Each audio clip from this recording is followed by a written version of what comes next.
Here we go now. Let's go.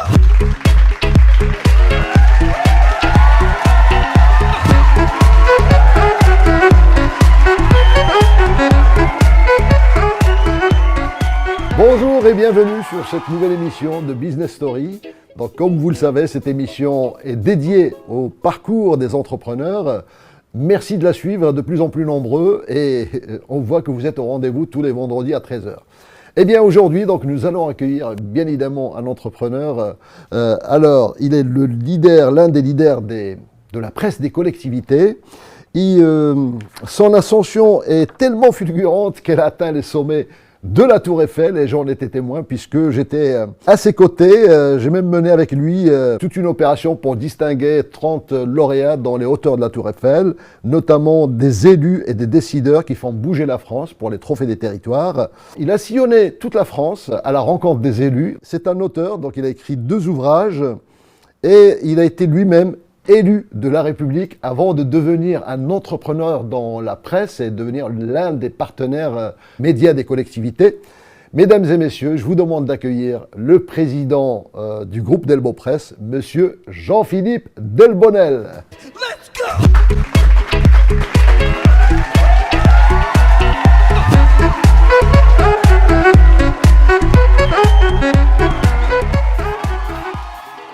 Bonjour Jean-Philippe et bienvenue. Quel accueil! C'est la moindre des choses. Habituellement, on est là pour animer une émission, le MAC des territoires. Eh bien là, mon cher Jean-Philippe, les feux des projecteurs sont sur vous parce que votre parcours nous intéresse. Alors, on vous connaît parce que les gens qui lisent vos éditoriaux sur la presse, notamment le MAC des territoires, peut-être ne vous connaissent pas assez. Et aujourd'hui, on va décortiquer votre parcours qui est quand même assez extraordinaire parce qu'il y a plein de petites histoires que vous allez nous raconter qui sont vachement intéressantes. Alors, mesdames et messieurs, vous connaissez la règle. La règle, c'est que chaque invité vient avec un objet fétiche. L'objet fétiche de monsieur Delbonnel est là-dedans. Donc, vous voyez cet écrin, je vous le montrerai tout à l'heure et il va nous raconter son histoire. Jean-Philippe, racontez-nous comment est-ce que vous êtes arrivé, parce qu'à un moment donné, vous étiez élu de la République et puis vous êtes passé à la presse. Comment se fait ce pont-là ? Comment il se fait? Il se fait déjà depuis l'adolescence. Moi, j'ai toujours été passionné par cette chose publique qui nous passionne tant, par le monde des collectivités, par la politique au sens plus large. Et j'ai commencé quand j'avais 17 ans. 17 ans, je me rappelle, j'allais voir le maire de ma commune, Jean Bruno, dans la ville de Sermaize, où je prenais rendez-vous avec lui tous les samedis matins. À 8h, j'étais là. Je prenais le café, je lui demandais des conseils, des idées. On avait d'ailleurs créé une association. Le jour de mes 18 ans, on avait créé une association dans la commune qui s'appelait l'Assemblée des jeunes Sarmates, qui avait vocation à renouer la jeunesse avec l'engagement citoyen. Déjà à 18 ans. Oui, 18 ans. Et pour la petite anecdote, mes parents m'avaient demandé ce que je souhaitais pour mes 18 ans, parce que c'est symbolique, 18 ans, bon, c'est la majorité. Et j'ai demandé à ma mère qu'elle me dépose en sous-préfecture, parce que dans notre coin il y a une sous-préfecture, et pour que je puisse déposer les statuts de l'association, parce qu'il fallait être majeur pour pouvoir le faire. Et suite à ça, on a réussi à mobiliser 40 jeunes, on a fait plein d'actions, notamment avec les banques, pour que les jeunes puissent avoir des cartes gratuites, avec le permis, pour que les jeunes puissent avoir des réductions sur le permis. On a fait des opérations anti-graffiti. On a été la première commune lauréate quand j'avais 18 ans. On avait fait des collectes de bouchons. Donc la première année, on avait eu le premier prix parce qu'on avait réussi à mobiliser un amas de bouchons pour pouvoir faire des fauteuils roulants, parce que les bouchons étaient recyclés pour les personnes handicapées. Donc il est vraiment né de là. Et puis après, j'ai envie de dire, c'est le chemin classique. On s'engage dans le milieu associatif, on s'engage pour les autres, on voit que ça nous plaît. Et aussi un côté entrepreneur, parce que faut négocier, faut avoir des subventions, faut négocier pour avoir des adhérents, faut négocier pour avoir le montant de la cotisation, faut avoir des sous quelque part. Alors j'ai envie de dire, parce que là, quand j'entends toutes ces actions, vous étiez presque un adjoint au maire à 18 ans, donc, puisque vous étiez avec le maire, je ne sais pas s'il est encore là d'ailleurs, ce maire. vous étiez tout le temps avec lui? Vous avez appris des choses avec Ah, j'ai beaucoup appris. D'ailleurs, je le salue s'il nous écoute. Un maire incroyable, un excellent gestionnaire. Nous, c'est une petite commune de 1600, 1700 personnes. Donc, voilà, c'est un excellent gestionnaire qui fait beaucoup de choses pour la commune. Et effectivement, tous les samedis matins, de 8h à midi, j'étais là. Je buvais le café avec le maire. Je voyais les adjoints. J'avais discuté. Vous devez être content d'avoir un jeune avec lui. Oui, ou bien se dire peut-être par moment, rentre chez toi. Vous l'avez harcelé. Oui, mais j'étais tellement content d'être avec lui. Je lui posais plein de questions sur la politique et comment on devient maire et le pourquoi du comment. Et j'allais boire le café avec les secrétaires de mairie. Ce jeune veut prendre ma place. Je sais pas, mais en tout cas, j'ai pas été élu dans sa ville. Mais j'étais vraiment passionné et j'ai vraiment eu un maire qui m'a beaucoup aidé, qui m'a beaucoup appris. Beaucoup appris. Alors, je peux vous dire que Jean-Philippe Delbonnel, c'est l'un des défenseurs des maires, des collectivités, des territoires. C'est quelque chose qui vous habite depuis votre tendre jeunesse, j'ai l'impression, parce que ça fait bien longtemps, bien avant les 17 ans, que vous étiez toujours attiré par le monde de la politique. Oui, toujours cette envie d'agir. Voilà. D'ailleurs, le slogan de la fameuse association l'Assemblée des jeunes Sarmates, c'était, je m'en rappelle encore, on n'a qu'une vie, alors agis. Ah, d'accord. Donc il y avait toujours cette notion de vouloir agir, faire des choses, proposer, imaginer, créer, construire. Donc il y a cette dimension politique, mais il y a aussi une dimension entrepreneuriale. À 18 ans, on crée l'Assemblée des jeunes. Qu'est-ce que c'est que ce truc-là? On avait même fait une opération anti-graffiti, c'est-à-dire qu'on allait nettoyer les murs dans la commune. Aller mobiliser 20 jeunes pour aller mobiliser le mercredi après-midi, alors qu'on est censé faire les devoirs ou se détendre, les mobiliser pour aller nettoyer les murs. On a autre chose à faire. Donc c'était tout ça. Il y avait aussi cette dimension entrepreneuriale, absolument. Alors vous avez fait un tour de France. Ça, j'ai trouvé ça impressionnant. Je ne sais pas, donc, parce que vous avez quand même vraiment fait beaucoup de routes, beaucoup de kilomètres. Oui. Pour rencontrer des élus. Pourquoi? Alors, quand j'ai été élu sous la précédente mandature, en 2014, je souhaitais avoir une délégation. Parce qu'en fait, dans la strate d'une collectivité, donc vous avez le maire adjoint, les adjoints au maire, après vous avez les conseillers municipaux délégués, donc une délégation. Donc ça veut dire qu'ils traitent d'un sujet en particulier. Et au début, donc ils voulaient me donner la jeunesse, parce que j'étais jeune, et moi je me disais, non, je ne veux pas faire la jeunesse. Et donc il fallait bien me donner quelque chose quelque part, voilà. Et qu'ils se sont dit, bon bah allez, on va lui donner le numérique. Ok, ça me passionnait, je voyais ce que je pouvais faire, mais je me suis dit, comment est-ce qu'on peut, dans ce cas, si on fait un truc, on le fait jusqu'au bout. Faire de Fleury-les-Aubrais, c'était le nom de la commune, faire de Fleury-les-Aubrais la ville la plus numérique de France. Sinon, s'engager, c'est tout ou rien, quoi. Il faut y mettre les tripes sur la table. Et donc, du coup, c'est pour ça que je me suis engagé. J'ai fait un tour de France dans 35 villes. Ah oui, quand même. Du nord au sud, de l'est à l'ouest. D'accord. Partout. J'ai été élu, j'avais 21 ans. C'était peut-être quand j'avais 22 ans, l'année suivante. Je suis allé voir tout le monde, je voulais comprendre, je voulais voir. Et puis, aussi à un âge peut-être où on a envie de découvrir la vie, le monde. Et l'accueil, comment il était généralement? Il était bon, même très bon. Les gens comprenaient ce que je faisais, ce qui est déjà pas mal. D'accord. Et voilà, donc beaucoup d'échanges, beaucoup de recueils, beaucoup de concrets, beaucoup d'idées. Et c'est pour ça que j'ai écrit le livre Tournée du numérique. C'est un livre qui faisait 250 pages et qui recensait toutes ces rencontres et toutes ces bonnes idées qui peuvent se passer sur le territoire national. D'accord. Alors, il y a vraiment une véritable histoire et en plus tout un protocole autour des symboles donc de la République. Restez avec nous parce que vous savez, donc rien que ce qui se passe là-dedans, c'est très symbolique. Et puis bon, Jean-Philippe va nous expliquer des choses que moi-même je ne comprenais pas. Il y a des subtilités là-dedans. En même temps, j'ai envie maintenant qu'on voit un petit peu ce passage que vous avez fait. Donc, on est passé... Alors, vous étiez élu de la République, et puis tout d'un coup, j'imagine, vous avez senti qu'il y avait des besoins, et c'est comme ça que vous êtes retrouvé donc président du groupe Delbo Presse. Vous êtes parti sur de la presse. Finalement, vous êtes un prestataire pour les collectivités. Comment s'est passé c'est quoi le déclic? Déjà, deux éléments extrêmement concrets. Le premier, c'est que nous-mêmes, en tant qu'élus, on était abonnés à différentes revues, etc.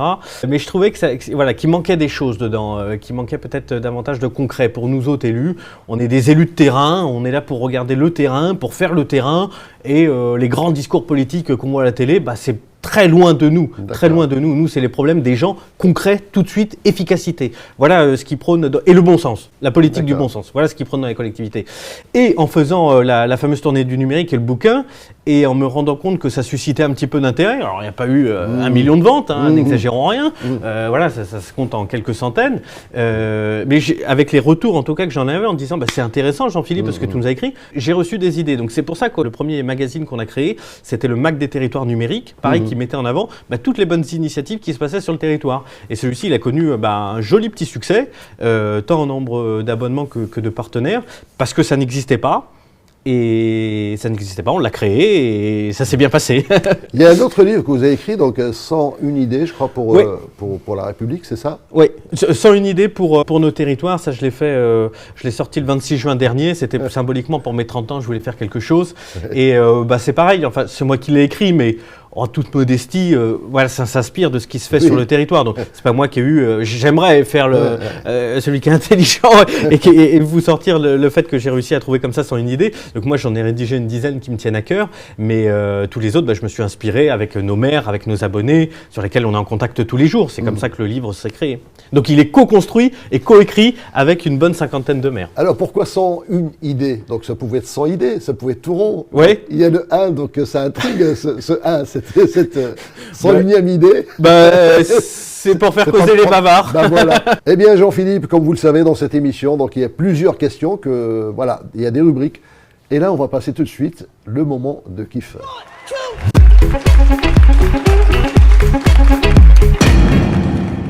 Jean-Philippe, quel est votre moment de kiff qui vous vient à l'esprit comme ça, un moment où vous avez pris du plaisir? J'ai envie de dire, désolé de vous décevoir, puisqu'il n'y a pas un moment précis, mais ce sont des moments précis. Ah, tant mieux, ça ne déçoit pas. Tant mieux.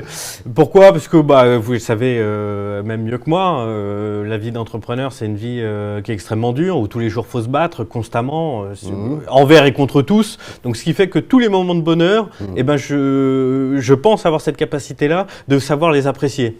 Quand on a pris nos bureaux, quand on a emménagé, quand on a agrandi, l'embauche du premier collaborateur. Là, c'est l'euphorie de la création, là. L'embauche du premier collaborateur. Quand un client vous appelle et qui dit franchement bravo, au début j'hésitais, je ne savais pas, au final je suis vraiment heureux de travailler avec vous. Ça, c'est du bonheur. Quand on se retrouve accessoirement à la Tour Eiffel, quand on privatise le salon Gustave Eiffel sur une demi-journée avec une centaine de décideurs publics de la France entière et qu'on réussisse à faire ce qui me tient le plus à cœur et le plus cher, mettre en avant celles et ceux qui font battre tambour battant le cœur de nos communes, ça c'est une fierté. Donc c'est tous ces petits moments de fierté et encore une fois la vie d'entrepreneur, donc il y a ces bons moments, mais et d'ailleurs on ne voit que les bons moments sans doute, mais voilà, elle est tellement dure, elle est tellement stressante, faut dire les choses, c'est pas un long fleuve tranquille, loin de là. Tous les jours des questions, tous les jours du combat, tout le monde veut essayer de vous tuer en permanence. Il y a vos collaborateurs qui veulent une augmentation, il y a la banque qui tout d'un coup vous voyez qui vous prennent 10 € plus cher, il y a vos fournisseurs qui veulent vous faire payer plus cher, il y a vos clients qui veulent rabaisser le prix. C'est ça. Donc, le matin, vous levez, vous mettez un pied dehors, vous avez déjà tous les feux et les projecteurs braqués sur vous en disant celui-là, faut qu'on trouve des solutions. Mais on a l'impression parfois que c'est aussi le rôle du manager, donc un chef d'entreprise, il se lève le matin pour régler des problèmes jusqu'au soir. Heureusement qu'il y a ces petits moments de bonheur qui lui permettent justement de tenir le coup et d'y aller, et ça donne des petites satisfactions, je suppose. Alors, deuxième question, on va passer à une deuxième question, donc là on va passer à autre chose. Alors c'est pas un moment de kiff, mais un moment de gêne.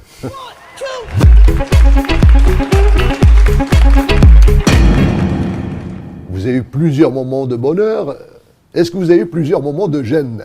Alors, de gêne, pas vraiment, mais d'angoisse, oui. D'accord.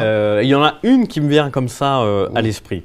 On avait rendez-vous dans le cadre, c'est dans l'une des revues que nous éditons, on édite une dizaine de revues mensuelles, et c'est pour la revue du Journal des départements en l'occurrence. On avait rendez-vous avec François Hollande. François Hollande, ancien président de la République naturellement. À Paris naturellement. Donc on est une nature, et je suis une nature assez organisée, assez méticuleux, donc je prépare tout à l'avance, je recheck 2 fois mes trucs. Donc je prépare la veille l'entretien avec François Hollande, le carnet de notes, le stylo, stylo, le dictaphone pour enregistrer la rencontre, l'appareil photo, le costume, tout va bien, prêt à partir. Donc on part tranquille, je pars avec un de mes collaborateurs pour nous assister pendant l'entrevue. On arrive 2 heures en avance sur Paris. Impeccable. On était bon, on se prend un petit café, on débriefe. Et d'ailleurs, on ne fait pas de politique. Hein. D'ailleurs, c'est important de le préciser, que ce soit François Hollande, ça peut être Nicolas Sarkozy, ça peut être un autre président ou quoi. Nous, on ne fait pas de politique. Donc, on révise un petit peu notre truc. Et je dis, bah tiens, viens, on va aller faire un dernier petit contrôle dans la voiture. L'appareil photo et le dictaphone, il faut quand même le préparer. On regarde s'il y a de la batterie et tout. J'ouvre le coffre. Rien. Pas de carnet, pas de stylo, pas de sac. On avait oublié notre sac au bureau. 1 heure avant le rendez-vous avec François Hollande. Donc on arrive, alors c'est sûr, on avait notre joli costume, tout allait bien. On arrive les mains dans les poches c'est pas possible. Pour passer pour des guignols. Hors de question. Hors de question. Organisation. Toi, tu vas ici. Moi, je vais là. J'ai marché au moins 2, 3, 4 kilomètres pour trouver un carnet de notes. J'imagine. Qui a sans doute d'ailleurs coûté bien plus cher qu'on ne peut le trouver dans les grandes surfaces. Passons.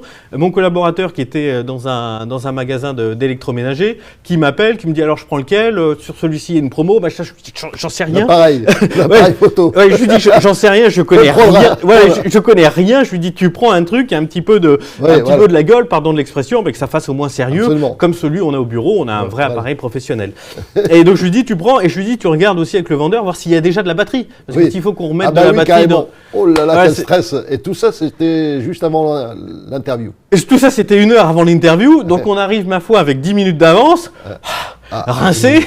Complètement. On avait fait le tour de tout Paris pour trouver un appareil photo, un dictaphone, un carnet de notes, enfin le nécessaire pour travailler en somme. Absolument. Et donc voilà, bon, ma foi, ça s'est bien passé. Et puis on arrive, on nous a servi un petit café. Et puis il y avait je sais plus comment il s'appelle, mais le labrador du président qui était là, qui nous a accueillis pour la petite histoire. Il avait un chien. Oui, il a un chien comme. Voilà. C'est pas mal. Il était sympa le chien avec Le chien était sympa, très sympa. Bon, on n'a pas vu grand chose avec lui, mais. Bon, l'ancien président aussi était sympa. Très sympa. Bon, ça va. Très sympa. Une rencontre très sérieuse, et c'est toujours impressionnant des gens qu'on voit tout le temps à la télé, dans les journaux, dans les magazines. On le voit, et puis encore une fois, sans faire de politique, qu'il soit de gauche ou de droite, nous on le met de côté. Je sais que vous avez été aussi rencontré des élus de tous bords. On avait rencontré Emmanuel Macron aussi. Emmanuel Macron, effectivement. En fait, on ne se rend pas compte du travail du journalisme, du travail qui est derrière la presse. Tout ce stress, en fait, on ne voit pas ces coulisses-là. Donc, on voit juste un article et puis on n'imagine pas le boulot qu'il y a derrière, les déplacements, l'écriture, les photos, enfin, donc tout un travail pour pondre 2-3 pages sur un magazine. Donc, si on n'est pas organisé, on ne peut pas s'en sortir. Mais là, ce qui est génial, c'est que même dans un cas comme ça de désespéré, vous rebondissez, donc il y a de la résilience, on lâche rien, on n'y va pas comme ça, voilà, c'est plus fusil, donc c'est pas mal. C'est plus une anecdote, parce que je pense qu'il y a d'autres situations bien plus graves dans la vie, donc on a su s'en sortir, et bon, tout s'est bien passé. Et bien maintenant, on va passer à un moment d'émotion.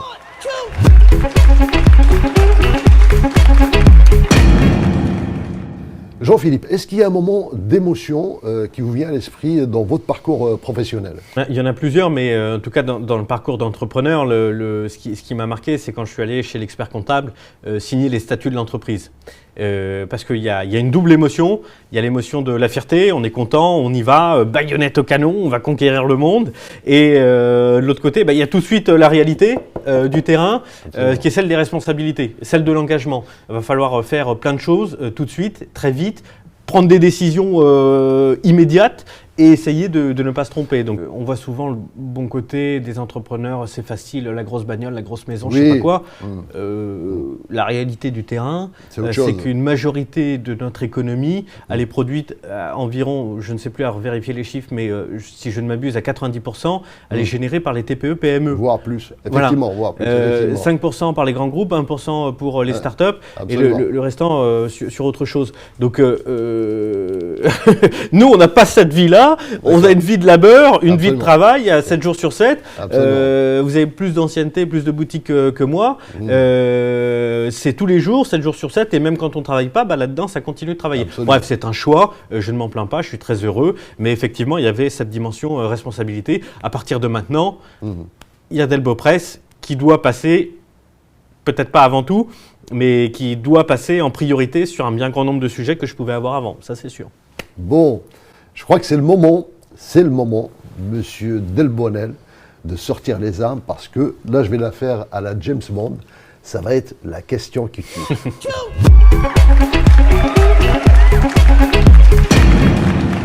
Question qui tue. Maintenant que vous êtes entrepreneur, vous savez, donc les entrepreneurs sont très discrets, très secrets, etc. Quel est le chiffre d'affaires du groupe Delbo Presse? Oh, je ne sais pas si c'est une question qui tue, parce que les chiffres, on peut aisément les retrouver d'ailleurs. Non, mais je vais vous donner une fourchette. Oui. Un demi-million d'euros. Je vous laisse apprécier à la fourchette haute ou à la fourchette basse. Oui. Ce qui compte aussi, c'est les projections. Moi, je suis certain que d'ici 2024, nous allons atteindre le million annuel. Ce que nous mettons en place aujourd'hui est censé nous servir dans les 2 années qui viennent. Il y a différents projets, il y a différentes filiales qui appartiennent au groupe Delbo Presse là, qui vont se lancer aussi cette année, donc on a bon espoir. En tout cas, j'en profite aussi, je sais que nos équipes vont regarder cette petite émission et je tiens vraiment à les remercier pour leur engagement. Voilà, ils mettent toutes leurs tripes sur la table et ça sent la sueur chez Delbo Presse. Bon, c'est bien. On y va tous ensemble et vraiment on est tous des passionnés, donc peut-être plus facile à dire devant une caméra d'ailleurs que dans le blanc des yeux. Bon, je leur dis en tout cas ce jour. On peut aussi dire que le chiffre d'affaires ne fait pas tout non plus, donc c'est pas forcément Non. le chiffre d'affaires. Ce qui est important, c'est quand même la rentabilité d'une entreprise. Ah bah Et d'ailleurs, à ce propos, vous savez, donc Business Story est partenaire cette année avec le salon Go Entrepreneur qui se passe à Paris les 6 et 7 avril. Et à cette occasion, donc, nous éditons une publication qui s'appelle 50 Success Stories. Alors, dans les 50 Success Stories, on va trouver des grands groupes, on va trouver des grosses boîtes, on va trouver même des noms qui sont très célèbres. Mais le but aussi, c'est qu'on trouve des entrepreneurs à des petites tailles, parce que ce qui nous intéresse, c'est pas forcément le chiffre d'affaires, ni la taille de l'entreprise, mais l'histoire, parce que chaque entrepreneur, chaque entreprise a une histoire, le déclic, le choix de vie qu'il a fait, parce que c'est quand même une aventure, l'entrepreneuriat. C'est pour ça que moi je suis un fidèle abonné de BS Mag parce que j'adore déjà de base les biographies. J'aime bien comprendre d'où les gens viennent, ce qu'ils ont fait, etc. Et les entrepreneurs, peu importe le but, peu importe l'objectif, déjà bien sûr qu'il y a une notion de rentabilité parce qu'on peut faire 1 milliard d'euros de chiffre d'affaires et avoir des comptes dans le rouge au bilan. Donc ça veut rien dire. Donc c'est vrai que le chiffre d'affaires, ça veut rien dire, c'est vraiment la rentabilité. Mais là, pour le coup, on rentre dans des sujets un peu plus confidentiels et pour le coup, vous me permettrez cette discrétion. Donc, grand fidèle lecteur de BS Mag, parce que les entrepreneurs, peu importe le projet, peu importe l'envie, on a tous un dénominateur commun. C'est cette capacité à mettre nos tripes sur la table et de vouloir conquérir le monde. C'est ça qu'on veut. Voilà, au-delà de l'argent, moi, l'argent, c'est un indicateur économique de l'entreprise, mais c'est pas l'argent qui est au centre de ma vie. Parce que bien sûr qu'il faut de l'argent, oui, bien sûr qu'il faut payer des choses, mais ce qui nous fait nous lever le matin, voilà, c'est une envie inéluctable, c'est une rage de vaincre, d'en vouloir. C'est ça qui nous anime. Absolument. Comme vous. Et d'avancer, bien sûr. Aujourd'hui, c'est moi qui suis là, mais là, on a un sacré entrepreneur aussi. Non, mais il faut jamais baisser les bras. Donc moi, je disais toujours, c'est peut-être aussi plus le monde sombre dans la morosité, plus il faut prendre du plaisir dans ce que l'on fait. Oui. Et je pense que c'est ce qu'on fait tous, parce que ce que vous faites, vous prenez du plaisir dans ce que vous faites également. Et c'est ça qui donne... quand vous avez la passion, l'argent, il vient après. Donc d'une manière ou d'une autre. Absolument. Alors, c'est le moment de passer donc, à notre objet fétiche. Donc, mon cher Jean-Philippe, allons-y, vous allez découvrir cet objet fétiche.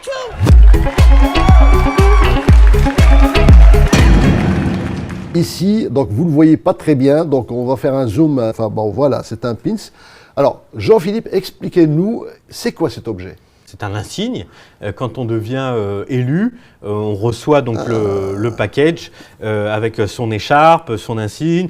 J'en ai même d'ailleurs aussi un plus imposant. Mais alors le pin, c'est une chose, mais c'est une manière d'identifier notre engagement d'une manière matérielle et concrète, au-delà de l'écharpe et de tout ça. Alors c'est ce qui fait le lien avec votre activité actuelle, parce que finalement, ce pin, vous pouvez le garder tout le temps, puisque vous êtes toujours en train de défendre la République française. Il y a toujours du bleu, blanc, rouge dans tout ce que vous faites, j'ai l'impression. Oui, toujours. Bon, factuellement, je ne le porte plus parce que je ne suis plus élu. Voilà, je me consacre à ma vie d'entrepreneur. Et je l'ai porté pendant 6 ans et j'étais très fier de le porter. On va chercher une écharpe.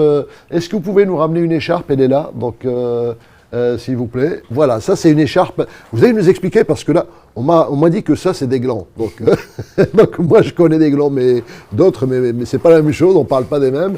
Et ça, donc il y a bleu, blanc, rouge. Est-ce qu'il y a d'autres couleurs? Est-ce qu'il y a un sens? Comment on la met? Alors, il y a différentes choses. Alors moi, celle-ci, ça c'est une écharpe, en l'occurrence, c'est une écharpe d'adjoint au maire.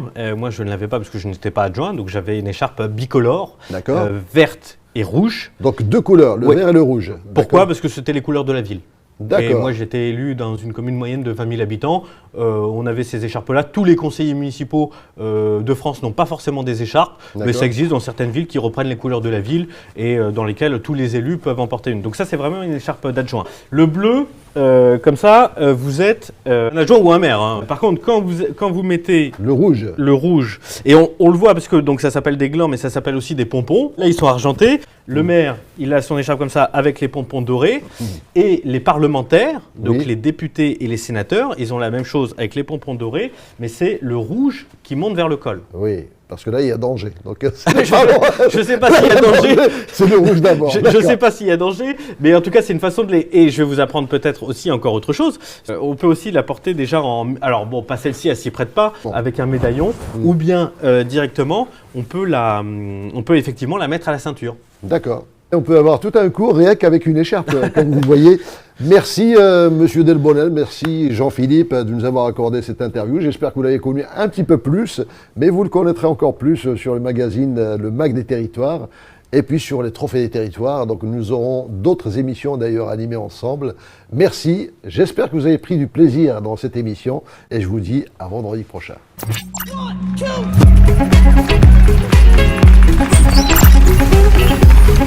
2.